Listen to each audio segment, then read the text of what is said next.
Mi smo obitelj Orbanić, Branko i Gracijela, i želimo vam predstaviti ruralnu kuću za odmor u središnjoj Istri, blizu Žminja, koja je uređena prije otprilike 5 godina. I prije samog poticanja i uključivanja u program dosta smo razmišljali o štednji, naravno to je vrlo važno i najbitnije u cijelom poslovanju, o zaštiti okoline, o upotrebi prirodnih materijala i općoj normalnoj potrošnji prirodnih stvari. Tako da je to bilo samo još jedan poticaj ili nekako razmišljanja su nam se poklopila i udružila. I naravno tu smo na neki način dobili i potvrdu da je razmišljanje koje do sad imamo ispravno i da treba u tome što više nastojati, nekako svi skupa se udružiti da što više očuvamo i uštedimo prirodne energije i naše osobne energije. Ovdje želimo pokazati nekoliko detalja koji su tipični u ovom interijeru. Na primjer, prozor koji je reupotrebljen i pretvoren u malu vitrinicu. Na svim slavinama je montirana reducirka za vodu, perlator, kojim se štedi čak do 50% vode. Mašine iz energetske klase A, što je vrlo važno da štede struju. Stol kojeg vidimo ispred sebe zapravo je reupotrebljen stari daščani opšav, jedno rješenje ormara kojeg smo napravili od vratiju koje smo demontirali iz objekta, dakle na mjestu gdje nisu više bile potrebne. Vrata smo iskoristili za vrata ormara i gdje smo doslovce upotrebili jednu panelku. Par kutnih letava koje smo sami napravili i gotov ormar. Sve, ama baš isključivo, sve lampe na cijelom imanju zamijenjene sa štedljivima. Isto tako možda skrećemo pozornost i na krevete koje smo radili sami kao ručni rad. Kreveti zapravo uvijek u praksi znamo da su slaba strana namještaja i da malo traju, pa smo mi upravo na to našli rješenje da smo napravili robusne, vrlo grube krevete koji su izvanredno primljeni od strane gostiju. Inače, sve upotrebljene boje su prirodne vodene boje koje zapravo osvježavaju, dezinficiraju i zapravo daju jedan drukčiji dojam. Na svakoj građevini vrlo važno je kako brtvimo na prozorima i kako štedimo toplinu. Dakle, stakla svakako su termoizolacijska, stolarija je nova. Autentični materijali koji su ugrađeni po otvorima zapravo su također reupotrebljene kamene škrilje ili komadi hrastovih greda. Dakle, jednostavno ništa nije konfekcija, sve je reupotrebljeno. Kod uređenja dvorišta i zelenih površina nastojali smo koristiti što više autohtonog bilja, da se lakše prilagodi, da se manje zalijeva i da što bolje bude uklopljeno u ovaj ambijent od lovora, lavande, ružmarina, ruze i ostalog bilja koje smo tu zatekli. Ovo je kompostana gdje odvajamo biološki otpad. Gostima nudimo bicikle da se u okolini što manje koriste automobili. Sve naše goste nastojimo informirati o našim nastojanjima, o štednji i zaštiti prirode, tako da u svakom apartmanu postoji bilježnica sa informacijama koje su njima potrebne i letak u kojem se njima daje na znanje o čemu sve mi vodimo računa. Tako u tom letku spominjemo odvajanje otpada i u tom smislu smo pripremili jedan mali zemljani lonac u koji oni odlažu štetni otpad, odnosno u ovom slučaju baterije. Isto tako svi gosti su upoznati sa okolinom, tu postoje male skice, što ih okružuju, koja su sela u blizini, gdje mogu nabaviti domaće proizvode od jaja, vina, voća, povrća, svježih kolača. Dakle, sve to uokolo što se dnevno proizvede u domaćinstvu u selu, oni mogu jednostavno pokucati na vrata i kupiti od ljudi nešto svježe. Nastojimo ih upoznati i sa kulturno-povijesnim spomenicima u okolini, u blizini, tako da imaju informaciju o crkvama i terminima kada se održavaju mise, o raznim zanimljivostima od prirodnih biciklističkih staza, svega što je u blizini, a što je zanimljivo da oni posjete i s čime bi se trebali upoznati. Gosti su bili jako ugodno iznenađeni, odmah su registrirali etiketu koju smo stavili kraj kategorizacije i bili su poticajni, zapravo pohvalili su nas i bio je to i za njih ispravno izabran smjer. Ovaj način rada i postupanja mi smo prakticirali od samog početka, znači kada smo počeli prije 10 godina.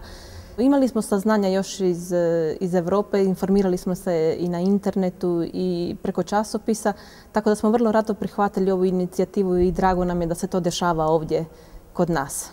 Krenuli smo sa možda najelementarnijim stvarima kao što su bile štedne žarulje, pa smo zatim razmišljali o solarnim kolektorima, pa smo razmišljali o biopročistačima. To je zapravo jedna nit vodilja koja vas poteže da živite na takav način. Gledajući troškove poslovanja u svemu, znači u tom ugostiteljskom dijelu i smještaju, vidjeli smo da su nam energenti i voda najskuplji, odnosno najveći izdaci. Klasična jedna septička jama košta cirka prema ponudi iz tog vremena kad smo mi to radili, njena cijena je bila oko 100.000 kuna. Znači armirano-betonska, određeni kubikaži i tako dalje. Mi smo našli jedan biopročistač koji je za 20 osoba i on košta sam 35.000 kuna. Prema tome već u startu smo, u samom izvođenju smo isplatili, a da ne govorimo da poslije tu vodu opet koristimo, reciklirano i tako.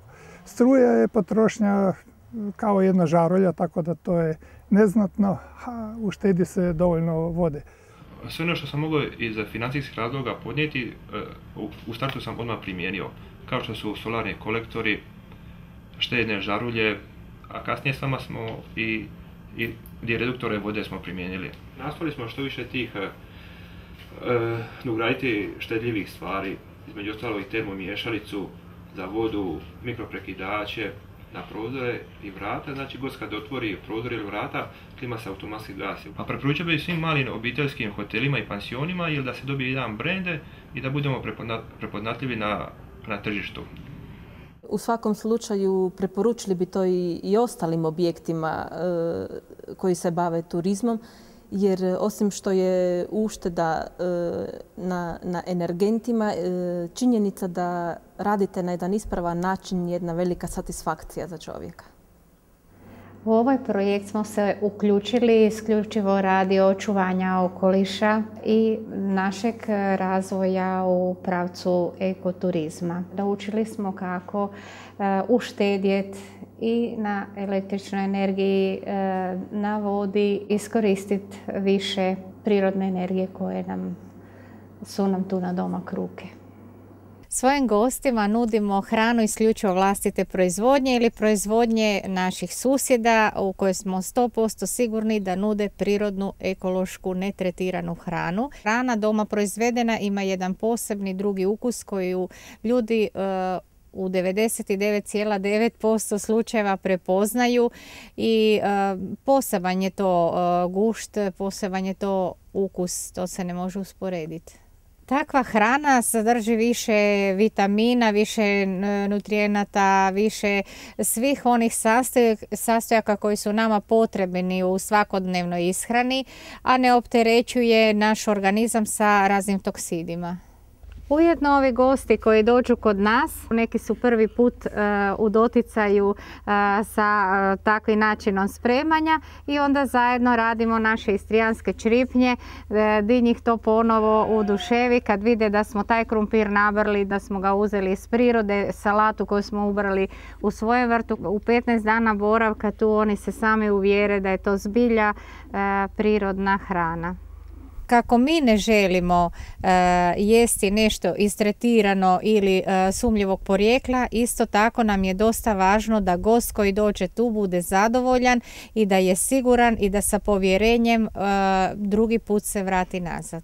Primijetili su odmah, to ih je oduševilo, a najviše su bili ugodno iznenađeni povratni gosti. Gosti koji su već bili primijetili su tu promjenu i imali su isto tako neke sugestije, upuštali smo se u neke razgovore s njima, pitali ih kako to funkcionira kod njih.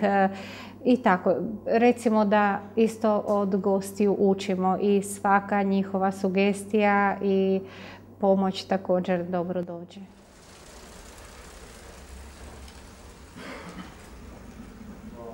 È un progetto che è nato in collaborazione fra l'amministrazione di Ferrara e Legambiente. È un progetto che ci hanno presentato, ce l'hanno proposto, non è stato imposto. Ci hanno chiesto di collaborare, ci hanno spiegato che cosa andava fatto, abbiamo ritenuto che fosse un progetto intelligente, fatto in vari step, non c'è bisogno di partire subito all'80%, ma ci hanno dato del tempo per adeguarci e per fare dei piccoli passi un po' per volta e abbiamo aderito al progetto, ci siamo seduti tutti intorno a un tavolo e abbiamo stabilito da dove si partiva e ogni anno stabiliamo che nuovi passi fare per migliorare il progetto.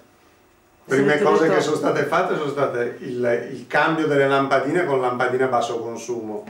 All'inizio c'era una percentuale di circa il 50-60% sul globale di lampadine che ci sono, siamo partiti da lì, poi il secondo passo è stato i riduttori di flusso per ridurre il consumo di acqua. Abbiamo messo poi gli autoadesivi che riducono il consumo di asciugamani e di biancheria nei bagni. Questi sono stati i primi 3 step che sono stati fatti nel giro di un'ora, non di più.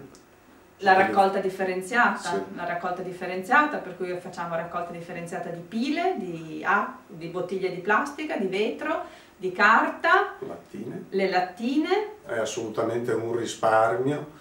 Non soltanto energetico, idrico, ma anche per quanto riguarda il lavaggio degli asciugamani, sicuramente per persone che si fermano più giorni, se utilizzano gli stessi asciugamani vuol dire parecchio risparmio. Il cliente estero del nord Europa è preparato, forse molto più preparato di noi. Il cliente italiano non è abituato, ma viene apprezzato comunque.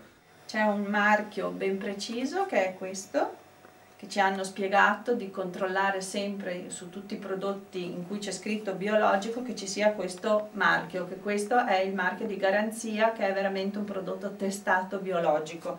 Per cui in tutti i prodotti che compri, quando c'è questo marchio, è garantito che sia un prodotto ecologico. Ecco, anche qui c'è. Consigliamo perché è giusto cominciare a ragionare in maniera futura, sapendo a che cosa si andrà incontro prossimamente e tutto quello che può servire a avere questo tipo di soluzione.